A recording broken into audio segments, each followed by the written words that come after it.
Hey boys and girls, and welcome to your maths lesson today. Okay, the first thing we're going to do is do a wider thinking activity to get your brain firing and to get all those thoughts going and get our maths master skills ready. So the challenge that your teachers have given you today is to spot the odd one out.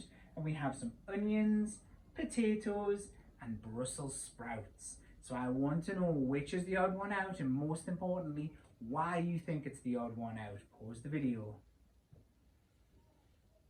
Okay, I wonder which one you're going to say. I think probably I would end up saying the odd one out is the Brussels sprouts, just because I don't like them. So I wonder what you came up with. Let us know on DB Primary. Okay, let's move on to our Maths Master Challenge, and we have our Maths Master with us as always, and he is the master because he uses everything he knows to solve problems, and that's what we're here for, to use that knowledge to help us. So we're looking at measurements still this week in the form of measuring mass, but this time we're going to measure it in grams using standard units of measurement. Okay, now I have a picture of two different types of scales here, and we've been using this type. This is called a balance scale.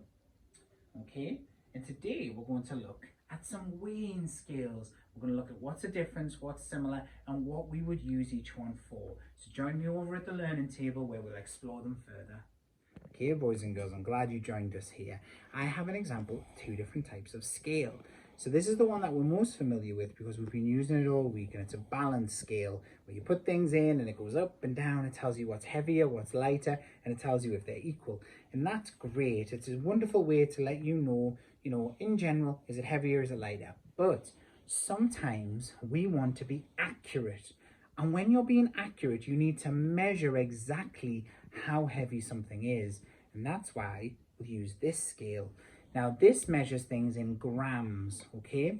And when we refer to that today, we're going to call them grams, and we're going to represent them by doing a G or a G for gram. It's the first letter in the word gram. Okay, now I'm going to pop round here to show you the scale at the front. And you can see this little pointer is pointing to 0 because there's nothing in it. It's not weighing anything. There's just the volume of air that fits inside there. But if we add things, the scale will start to move, and these numbers on the outside will tell us how many grams. Now, this one here is a kilogram. That's when you get to 1,000 grams. We don't need to worry about that just yet.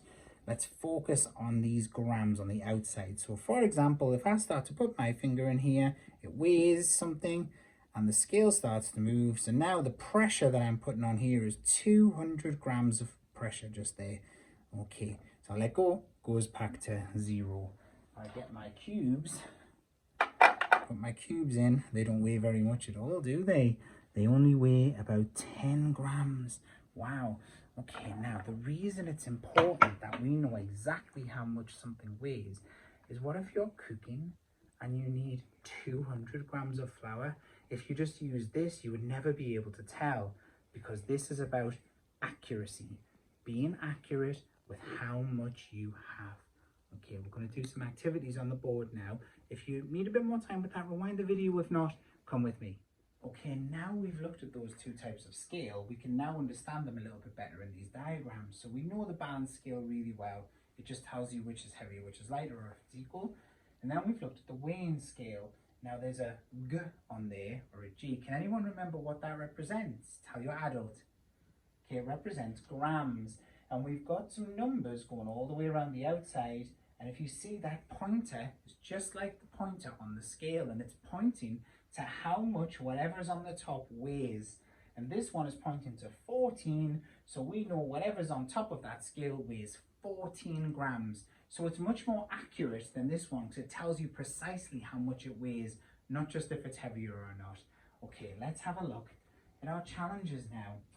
Okay, what I'd like you to do is try and read the mass that is represented on the scale. So pause the video and see if you can read the mass. Okay, let's have a look then. This first one is 10 grams because the pointer has gone all the way from there to the bottom and now says 10 grams. And the second one is 16 grams. Well done if you were able to get that. If you weren't entirely sure about it, don't worry. Have a go with the next one using the principles that we've just looked at now. So we have two more scales now. Read the mass using the scales. So tell me how much weight, how much mass It's on the scales, recorded by the scales. Pause the video. Okay, our first one, it's pointing to 45 grams. Well done. Okay, it's important that you put the G for grams there, because if you don't, it could mean anything. It could mean 45 monkeys, 45 bananas, and that's not right. That's not accurate. We want to be accurate, boys and girls. So let's have a look at the next one then. How would you record the next one? Read the mass on this scale. Of course, it's pointing to 5 grams. Well done. Let's have a look at the next one. Read the mass using the scales. Pause the video. Okay, let's see if you remember to put your G for grams. Okay, so this one pointing to 20 grams. Now, I love this one because there isn't actually a number there. So what we need to do is we need to imply what the little line in between the numbers means. So between 30 and 40, there is a halfway line. What number comes between 30 and 40 in the middle? What's in between those two numbers? Of course, it's 35. So between 40 and the next big one, what would that be? The answer is 45. Well done. That was a little bit of a tricky one there, boys and girls. Let me know if you were able to do that. Let's read the mass on these ones then. Use the same principle. If it's in the middle of two numbers, what do you think you're going to do? Use your reasoning. Okay, we've got 2, 4, 6, 8, and this is directly in between 6 and 8. What do you think that's going to be? 7 grams. Well done. Okay, next one, between 12 and 14, 13 grams. Excellent work if you were able to deduce what that should be. Fabulous. Well done. Now it's time for a maths master check, because he always likes to check what we've done. We've looked at the real scales, we've had a go on the board. Let's solve some problems. Okay, we have two scales here. We have A and B. Study them very closely. The arrow is pointing in the same direction, so the items must both weigh the same. So someone's saying these arrows are pointing in the same direction, so whatever they're weighing must weigh the same. Is that true or is it false? Now what I want you to do is really study the two scales. Just because that arrow is pointing there, does that mean the thing is the same weight? See how we feel about that. Okay, the answer is false. The scales go up in different intervals. So we can see here that this scale here is actually measuring 35 grams of mass, but this one's only measuring 14. So it doesn't matter that they're in the same place. This one only weighs 14 and this one's 35. Which is the bigger number? It's 35, so they're not the same. Well done, boys and girls. Okay, let's have a look at this next one. Which items could be measured using the set of weighing scales above? Which items couldn't? Make a list. So we've got a set of weighing scales here, and we want to know which items could be weighed using this. So have a look at the units at which this goes up and which ones don't. Let us know.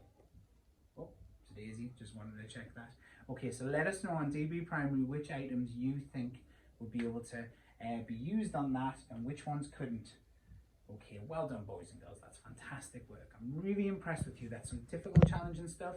Keep practicing, chatting to your adults. Let us know on DB Primary, and I'll see you tomorrow.